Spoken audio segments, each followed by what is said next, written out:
हमारे पास question number 6 के अंदर हमें vector A B and C given है और हमसे ये पूछा जा रहा है फाइंड यूनिट वेक्टर। हमने यूनिट वेक्टर फाइंड करना है पैरेलल टू दिस वेक्टर। ये सिंबल पैरेलल का होता है। वेक्टर पैरेलल कब होते हैं? फॉर एग्जांपल कोई अगर वेक्टर ए, ये है ए, अगर इसको मैं किसी नॉन जीरो स्केलर के साथ मल्टीप्लाई कर दूं, ये जो स्केलर हो, जो हम के लेते हैं, जब हमने डेफिनेशन की थी, वो क्या होना चाहिए? नॉन जीरो होना चाहिए। जो के है वो पॉजिटिव हो सकता है, जो के है वो नेगेटिव हो सकता है, लेकिन जीरो नहीं हो सकता। तो के हम यहाँ पे अगर सपोज कर रहे हैं हम 2 लेते हैं, तो फिर इसकी जो मैग्नीट्यूड है वो बढ़ जाएगी। तो ये क्या बन जाएगा? 2a बन जाएगा। बेसिकली वो किसके इक्वल है? के ए के इक्वल है। तो ये हमारे पास क्या है? बी वेक्टर पैरेलल कब होते हैं। अब बेसिकली हमने इसका जो है वो यूनिट वेक्टर फाइंड आउट करना है इस वेक्टर का। तो हम क्या काम करेंगे? ए बी सी ये तीनों वेक्टर गिवन है, इसमें हम पुट करेंगे, उसके बाद इसकी मैग्नीट्यूड कैलकुलेट करेंगे और इसका हम यूनिट वेक्टर फाइंड आउट करेंगे और वो इस वेक्टर के क्या होगा? पैरेलल होगा। तो सॉल्यूशन में सबसे पहले हमारे पास जो है वो 3a minus 2b plus 4c।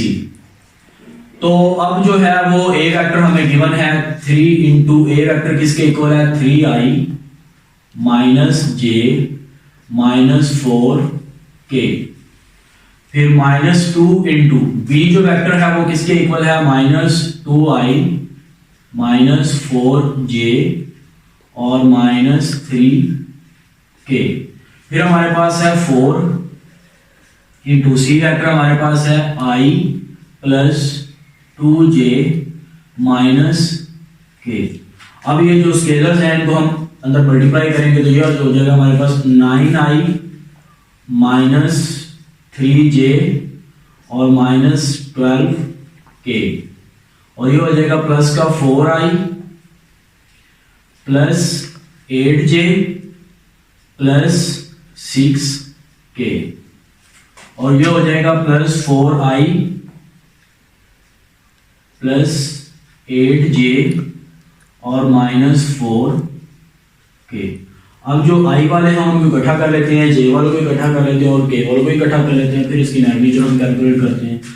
तो ये 9 और ये 4 ये हमारे पास बन जाएगा 13 और ये 4 ये बन जाएगा 17i माइनस 3 और प्लस का 8 ये बन जाएगा 5 प्लस का, और जब इसमें ऐड करेंगे हम 8 प्लस का तो ये बन जाएगा प्लस 13j। ये माइनस 12 और ये प्लस का 6 कितना बच गया? माइनस 6 बच गया, और ये माइनस का 4 ये हो जाएगा माइनस 10k। ये हमारे पास ये वाला वेक्टर आ गया 3a minus 2b plus 4c। अब इसकी हमने जो है वो कैलकुलेट करनी है मैग्नीट्यूड। तो जब हम इसकी मैग्नीट्यूड कैलकुलेट करेंगे तो इसको हम सपोज कर लेते हैं ये v के इक्वल है, हम लेट कर लेते हैं यहाँ पे क्योंकि बार बार ये लिखना पड़ेगा। तो v वेक्टर की जो मैग्नीट्यूड है वो किसके इक्वल हो जाएगी? वो हमारे पास है 17 का स्केयर प्लस 13 का स्केयर माइनस 10 का स्केयर, और इसका हम ले लेंगे स्केयर रूट। और जो 17 का स्केयर होता है वो हमारे पास क्या बनता है? 289 प्लस 13 का होता है 169 और 10 का क्या होता है? 100। तो जब हम इनको ऐड करेंगे तो ये हमारे पास ऐड होने के बाद बन जाएगा 558 और इसका क्या आ जाएगा?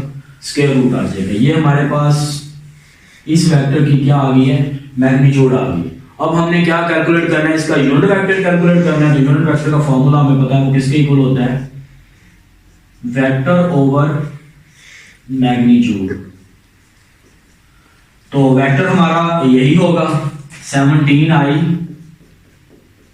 Minus plus 13j minus 10k divided by 558 का स्क्वायर रूट। अब हम इनको अलग अलग कर लेते हैं।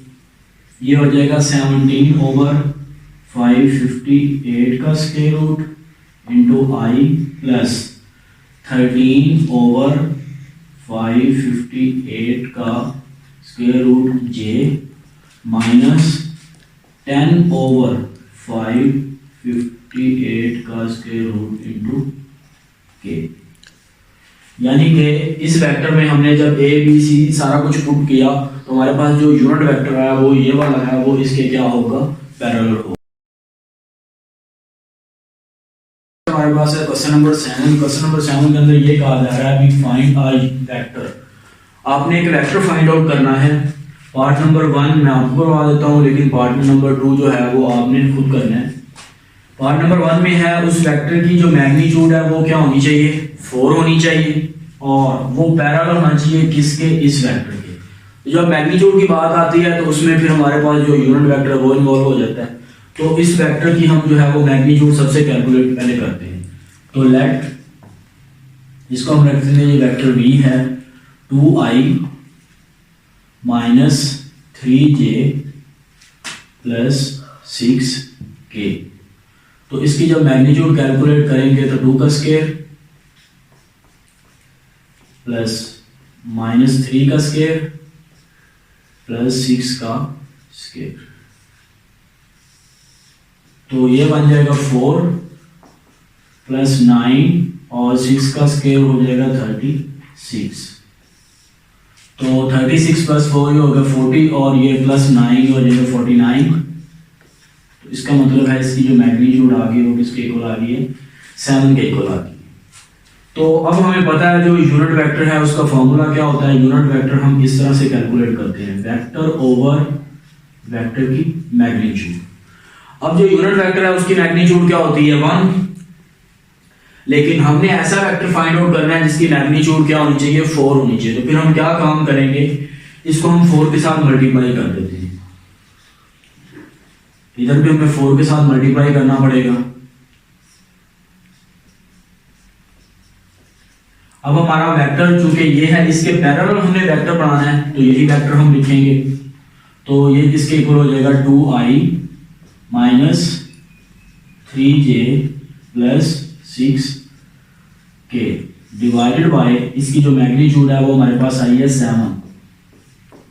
अब 4 को 2 से मल्टीप्लाई करें, ये हो जाएगा 8i over 7 minus 3 over 7 into 12, क्योंकि 3 को हमने 4 के साथ मल्टीप्लाई करना है, प्लस 6 को जब 4 से मल्टीप्लाई करेंगे हो जाएगा 24 ओवर 7 इंटू के।